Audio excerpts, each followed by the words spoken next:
Hello students, welcome back to the Future IAS. Today you will have the current affairs for 5th of January 2021, and we are basically covering the current affairs news, right, for the day-to-day basis. And I'm basically referring the national newspapers. The first is basically the Hindu, okay, and the second is Indian Express. The second is Indian Express. All right, so these two newspapers I am basically referring for this daily current affairs program, and this would be covering exhaustively the main news which is relevant to the civil services examination as well as for other competitive examinations. All right, so let's begin with the news. All right, okay, so this is the first news which is flashing in the Hindu newspaper. So this is related to the bag which is carried by the students. Okay, so you might have heard about the small kids who are basically studying in the schools. For example, the school going students for class 1, class 2, class 3, class 4, right? They generally carry the bags which are filled of the books. Okay, so the small kids basically carry the bags which are sometimes very outweight, or they are very heavy, right? So it will be difficult for those small kids to carry those bags also, right? Despite of the fact that these bags generally carries the books only, but still some of the books are basically not needed for a particular day at the school, right? So for making the school children, right, from free from the burden of these heavy books which they generally carry to the schools, the Directorate of Education basically, has issued a circular, right, which asks the student to follow the new bag school policy. Okay, so this school bag policy 2021, right, which are released by the National Council of Educational Research and the Training, which is also known as NCRT. So this school bag policy prescribe the weight which can be carried by the students, the weight which can be carried by the students. Okay, now according to this circular which is known as school bag policy 2020, right, so this circular basically, gave the school teachers, right, should inform the students, right, in advance itself, that that a particular books and the notebooks, they should be carried in a particular day. Okay, and they should not only inform, or not only, inform the student in advance, but also they should frequently check those bags also, right? So that even if by mistakenly some students carry some of the books which are not needed for a particular day in the school, they can be, removed from the bags, right? So that the students generally do not carry those books which are not needed, or which are not essential, right, or which are not necessary for a particular day. So that responsibility goes to the school teacher. Okay, so according to the new circular, the weight of the school bag, which consists or which contain of the books, okay, should be, right, in some weight they have given. For example, for the class 1 and class 2 students, the weight should be 1.6 kg to 2.2 kg only, right? So this should be the weight for the books that should be carried by the student which are studying in the class 1 and class 2. Okay, for those students which are studying in class 3, class 4 and class 5, the weight that should be carried, right, should be in between 1.7 kg to 2.5 kg.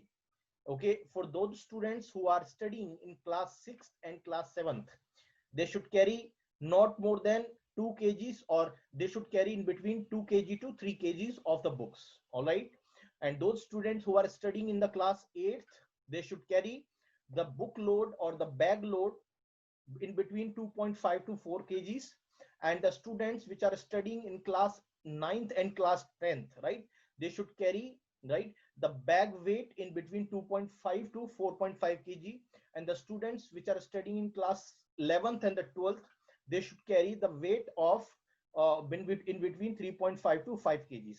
So this is basically the, right, these are basically, the circular which prescribe the weight the students should carry, and they should not carry more than this. Okay, now the responsibility goes to the teachers, right? So they should have the responsibility of checking the weight of the school bags regularly, right? So every 3 months on a particular day, right? For a whole class, they should check, or they should check how much weight the bag basically carries, right? And they should also communicate this information to the parents also, so that the parents also get aware about the number of books or about the weight of the bag that can carry, right? So all such things should be clearly communicated to the students and the parents, so that they should not carry the weight which is overburden, or which is basically overburden the students, right? The small kids. Okay, so what is the biggest drawback of carrying this much, weight? You must understand, right? The biggest drawback is, it will be, it is not good for the overall development of the small kids. So, this circular also provide that the school administration should also provide the sufficient amount of potable water. Potable water means a drinkable water, or the drinking water, right? So the school administration should also provide the drinking water in the sufficient quantity, so that the need to carry those potable water is also to be removed, right, in the bags. So if the say sufficient amount of water is provided, there is no need to carry the water bottle which is filled up of water, right, to carry to the schools. So that will also, reduces the burden in the bag of the students. All right, so these are the poor students which carry the bags, right, which is outweighed than their weight. All right, the next is the 40th Indian scientific expedition to the Antarctica. Okay, so this is, from time to time, the Indian scientists basically visited the Antarctica, which is a continent which is completely under ice cover. So it is a frozen continent, right? So you must understand that from time to time, right, the various countries in the world, they sent a scientific expeditions for research and the development on the Antarctica, right? And India is also sending its own scientific community, or its own scientists to the Antarctica for research and development in this regard, right? So 40th Indian scientific expedition to the Antarctica, right, right, would be sent to the Antarctica by the India. Now you must understand, this Indian expedition, which would mark the 4 decades of the country's scientific endeavor, right, to the southern white continent. So you must understand that since, the India sent its first expedition, to this 40th expedition, it would mark the 4 decades of the scientific, endeavor to this southern continent, right, which is also have certain, the contribution from the Indian scientific, perspective also. And this 40th expedition journey would be flagged off from the coast of, or from the coast of Goa on 5th of January 2021, right? And this expedition would carry 43 members, right? And these members would carry, right, on a chartered ice class vessel, which is also known as MB Vasily Golovinin. So this vessel would carry the 43 members on board to the Antarctica continent, and they will reach to the Antarctica in 30 days. So it will take the whole journey, right, for approximately 30 days. And you must understand, among 43 members, 40 members would be deboarded, right? So 40 members would be deboarded, and this vessel would return back, right, to India in the month of April 2021, right? And on its return, it will also bring back the winter teams of the preceding trip, right, for further expedition purpose. So this is the news which is flashing, that 14th Indian scientific expedition is to be flagged off from the coast of Goa on the 5th of January 2021. All right. So this is basically, the Indian Oil is proud to fuel the 14th Indian scientific expedition to Antarctica. So this is a symbol which shows that Indian Oil would be propelling the vessel that will be carrying those scientific expedition to the Antarctica. All right. So next, understand regarding the news of Rajya Sabha.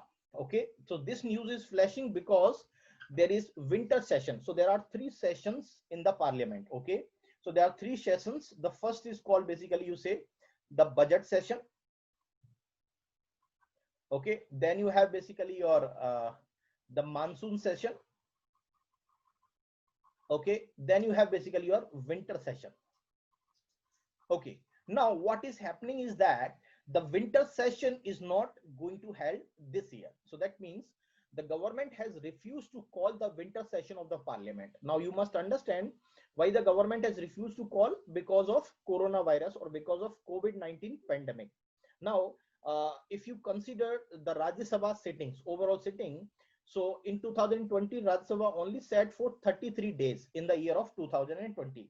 So this is the lowest ever tally in any year, right? So you must understand, right? Though despite of the Rajya Sabha which is sitting just for 33 days in the year of 2020, the government has refused to call the winter session of the parliament so that it can transact the business. So there is no such winter session for this year of the parliament, right? So you must understand, even though the budget and the monsoon session has to be cut due to the COVID-19. So the budget and the monsoon session was also cut, but the winter session was totally cancelled off. Okay, now only there was three such situations or three such occasions when the Rajya Sabha did not meet, or they meet for less than 50 sittings in a year. For example, in 48 sittings in 1999, 46 sittings in 2004, and 46 sittings in 2008. So there are only three occasions in the history that Rajya Sabha only sat for less than 50 sittings in a year. And this would be the fourth such incidents when the Rajya Sabha would sit only, or Rajya Sabha has sat only 33 days in year of 2020, right? So this is the lowest tally ever in the sittings of the Rajya Sabha. And next thing is that the last time the winter session was cancelled, it was 36 years ago. It was in 1984. Okay, so it was in 1984 the winter session was cancelled. Now there was two such instances also when the winter session was cancelled. It was cancelled in 1975 when you have the internal emergency. It was also cancelled in 1979. Right, so 1975, 1979, and 1984, these are the only three instances in the history of the parliamentary system of our country where the winter session was cancelled. And this would be the fourth such the instance where the winter session was cancelled.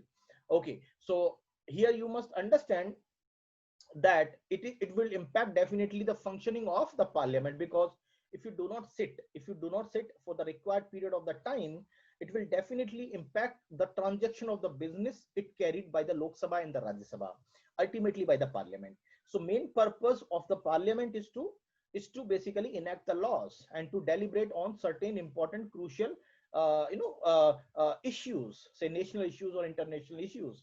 If they do not sit, obviously their deliberative time for the different issues would be curtailed, and also the number of bills that would be passed by the Rajya Sabha and the Lok Sabha would also be reduced, and that will ultimately reduce the capacity of those houses to control and to make the executives accountable for their policies also.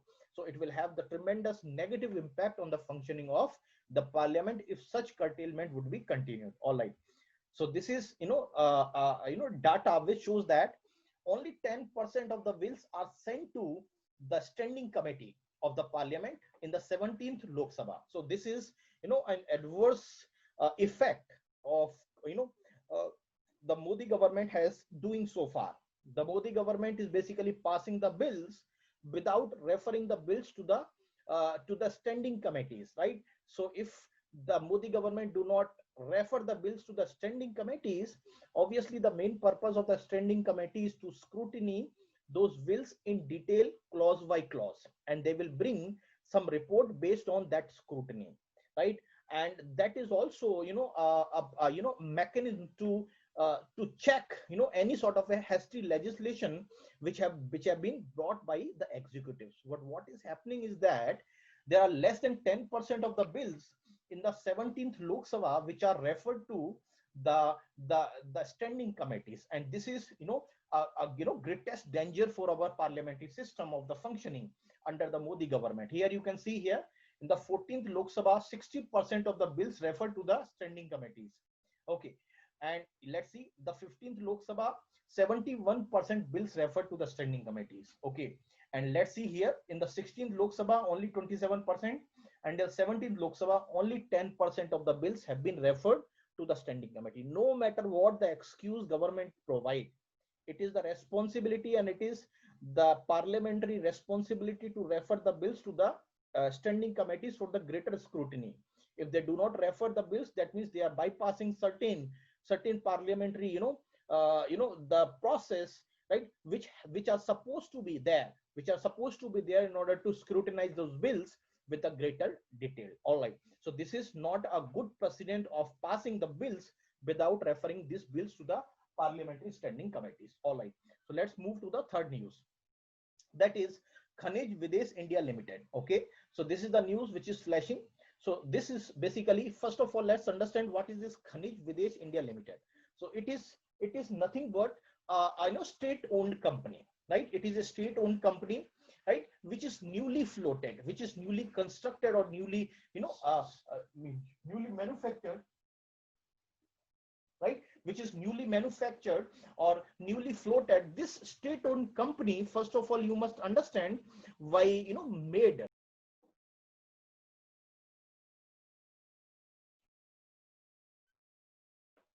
All right.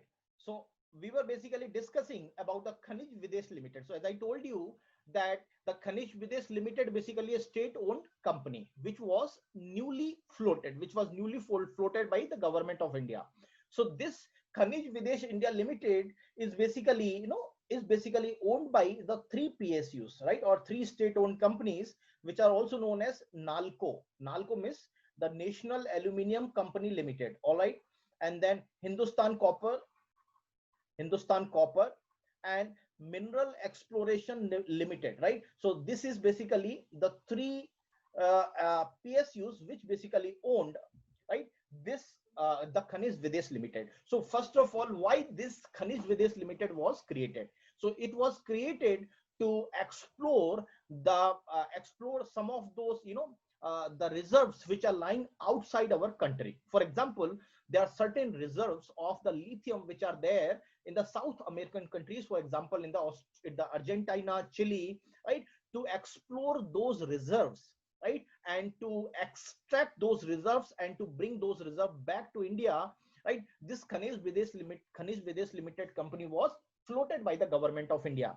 Now you must understand this Khanij Videsh Limited company has inked a pact of exploring the reserves of the lithium with Argentina, right. This is a joint prospect lithium with the South American countries that would be jointly explored there itself. All right. So here you must understand it's a specific mandate is to acquire the strategic minerals assets like lithium and the cobalt, because you must understand that India is heavily dependent on the lithium for the lithium batteries, right? And this lithium ion rechargeable batteries, right, have been sourced from the China, right? Even though the raw material is also sourced from the China. So this is adversely impacting the India's the capacity to manufacture this lithium ion batteries. To reduce that import dependent on the China, the India is trying to get the strategic reserves of the lithium in the South American countries like Argentina. For that, the Khanij Videsh India Limited have been floated. And you must understand, it is also learned to be exploiting the options in the country called Chile and Bolivia, which are also South American countries and which are also the top lithium producing countries in the Southern America also. All right. Now, what is the lithium? The lithium is basically the silver white alkali metal, right? It is a crucial building block of rechargeable battery, which is made up of lithium ion. So it is a most important component of the making of the lithium ion rechargeable batteries. And also these batteries would be used in powering the electrical vehicles also, right? Apart from electrical vehicles, your laptops also use this lithium ion rechargeable batteries, and also mobile phones also has this lithium ion rechargeable batteries. So they have the greater the benefits of of acquiring this strategic reserves of the lithium, and that will have so much added benefit also of them, right?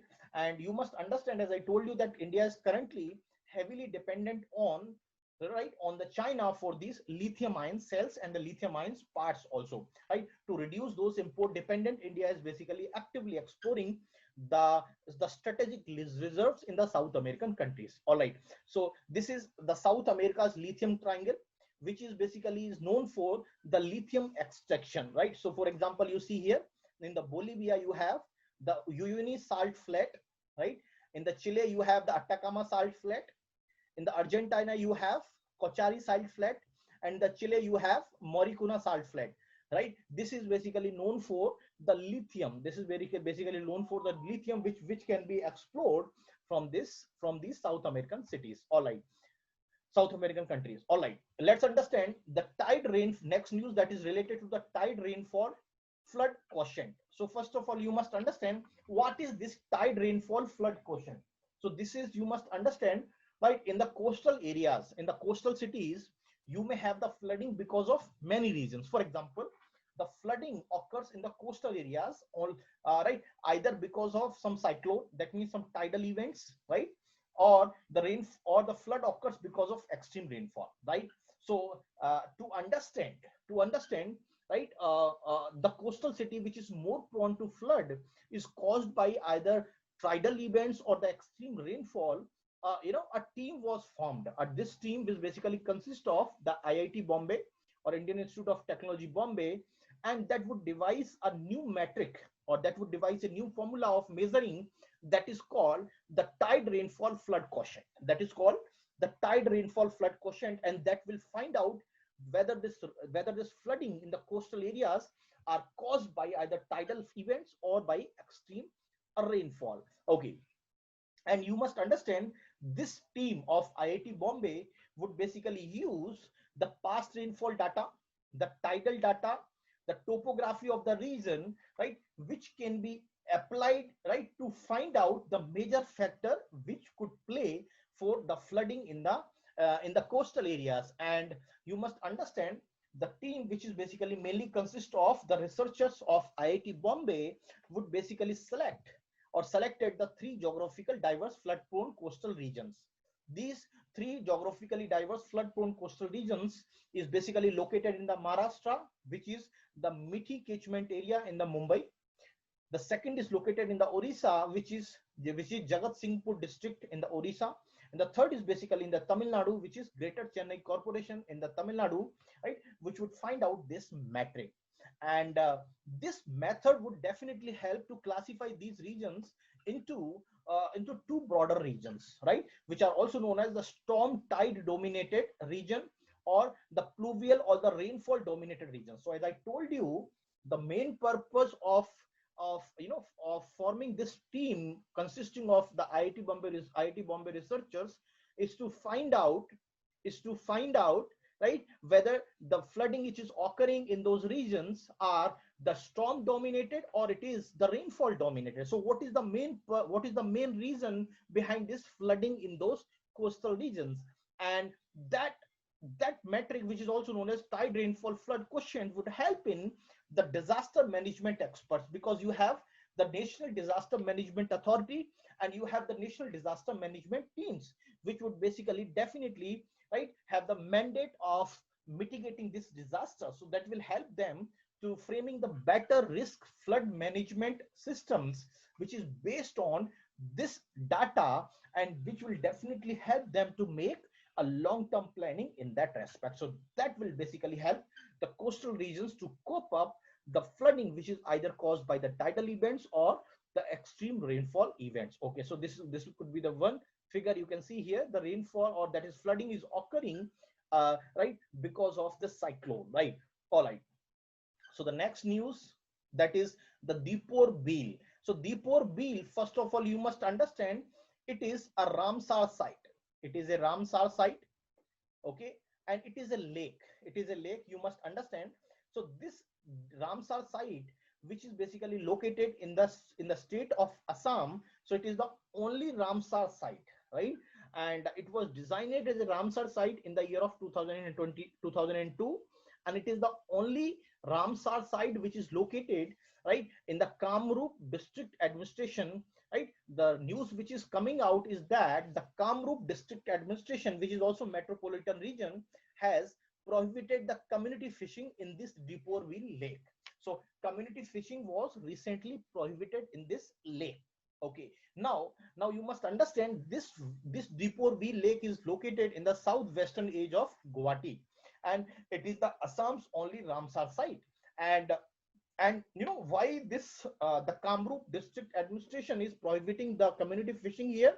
It is prohibited because it is, to prevent the excessive fishing, right? To prevent the excavation, the construction in and around the wetland, because you must understand the wetland is also, a great source of the flora and the fauna, and it is very luxurious, and it is a rich source of flora and the fauna, right? It is also tourist site, it is also a, bird site also, right? If those construction excavation activities is going on all in and around the Deeporville lake, it will definitely, disturb the flora and the fauna which is there in this wetland, right? So that it can further shrink, right, over the years. So reduce the chances of the shrinking, it is prohibited, so that any such construction activities do not take place, right? So as I told you, that Deeporville lake was designed in Ramsar site in the year of 2002, and it is basically sustaining the wide range of the aquatic life forms, which are consisting of the both flora and the fauna,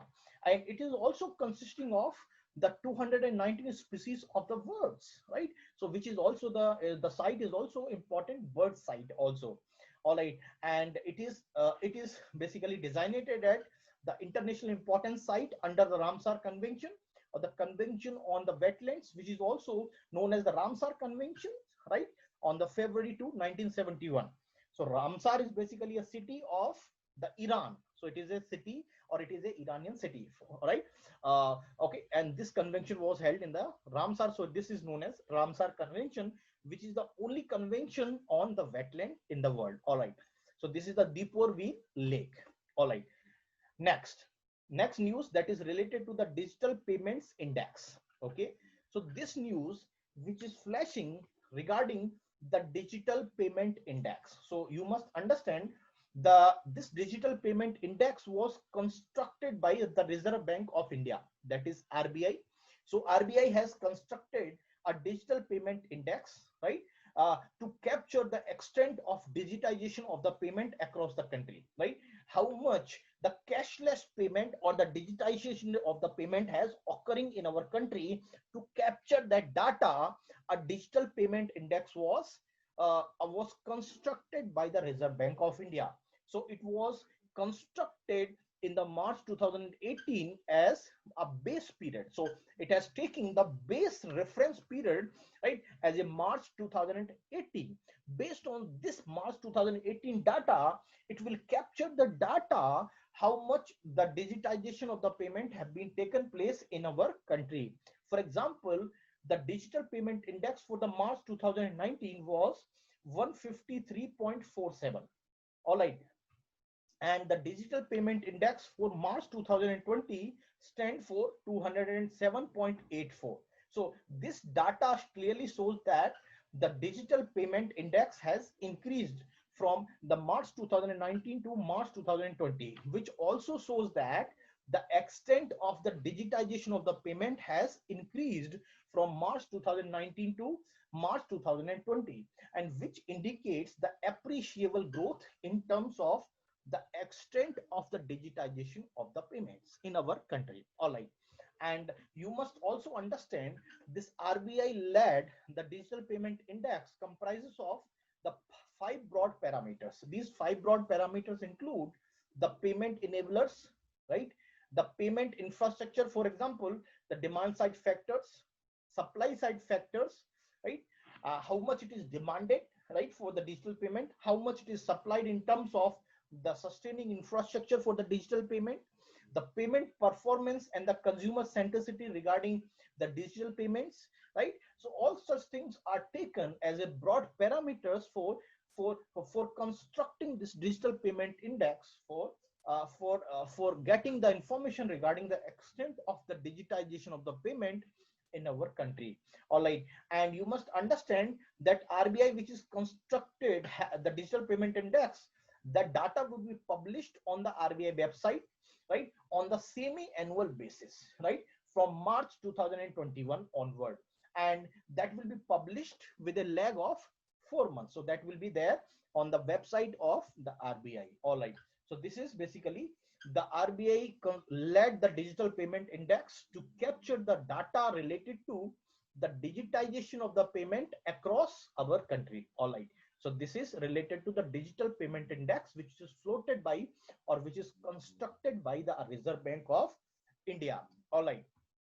Next, Kolar leaf no sad VAT. So let's understand, this is the new news which is related to the Kolar leaf no sad VAT. So first of all, it is a bat which is also in the Hindi term chamkadad.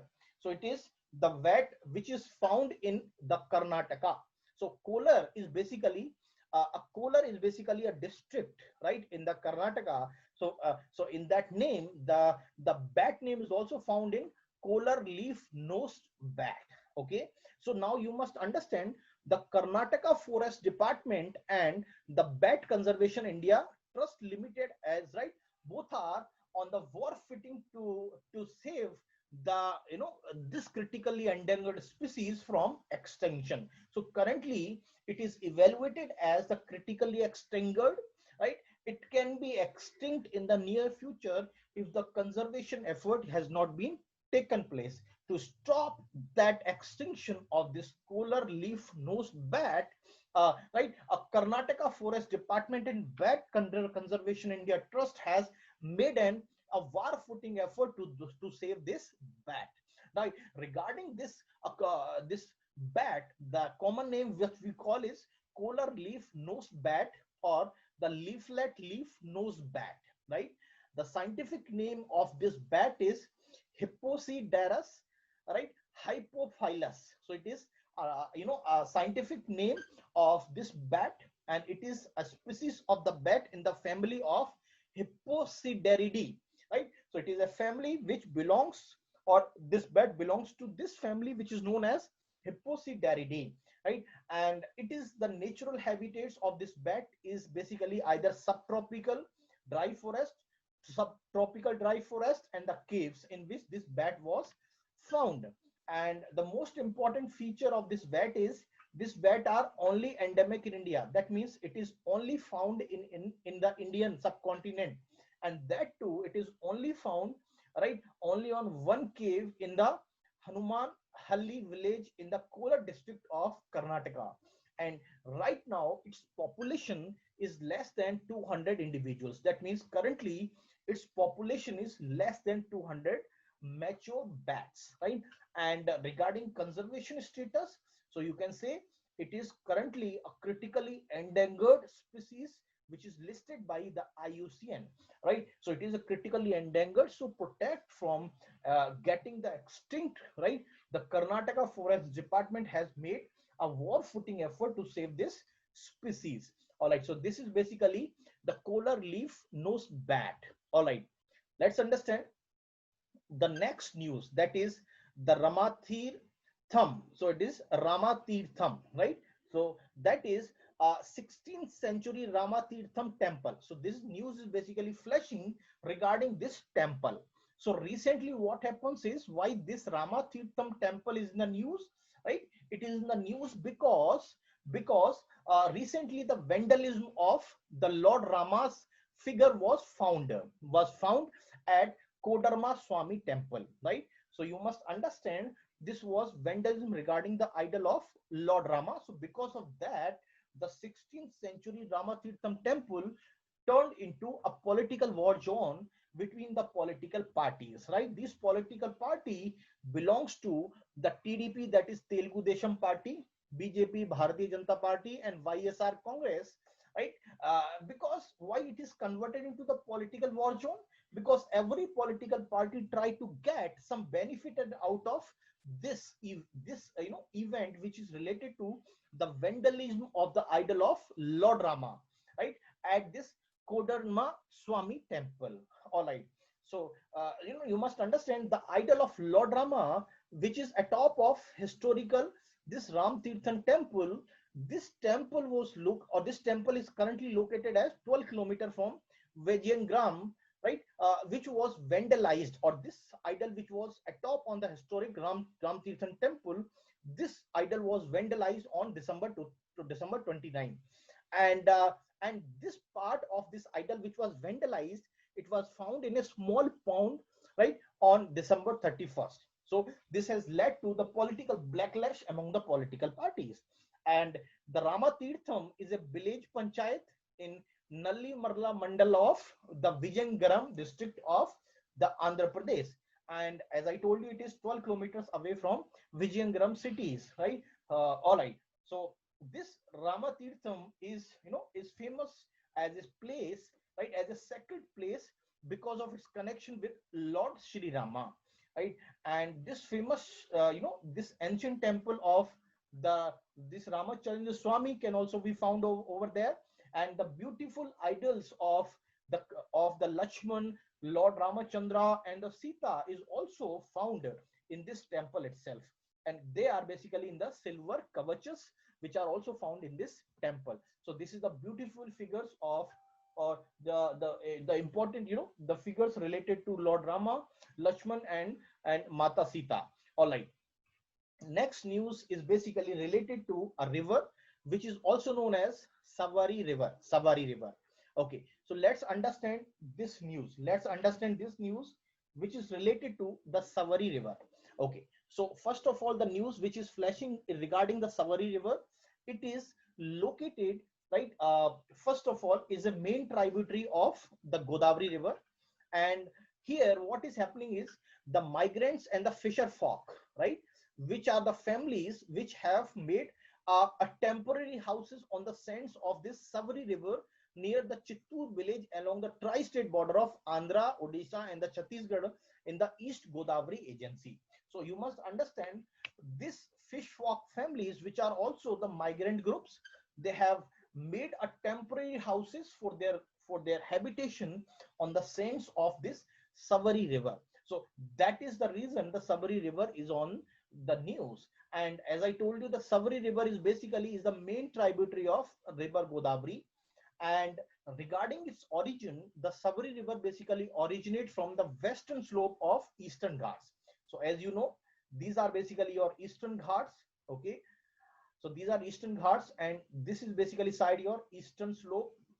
Okay, and this is basically your Western slope. Western slope. So it is basically originated from the the western slopes of Eastern Ghats, and it flows, right, especially from the, the Sinkaram hills. So it basically, originate from the Sinkaram hills.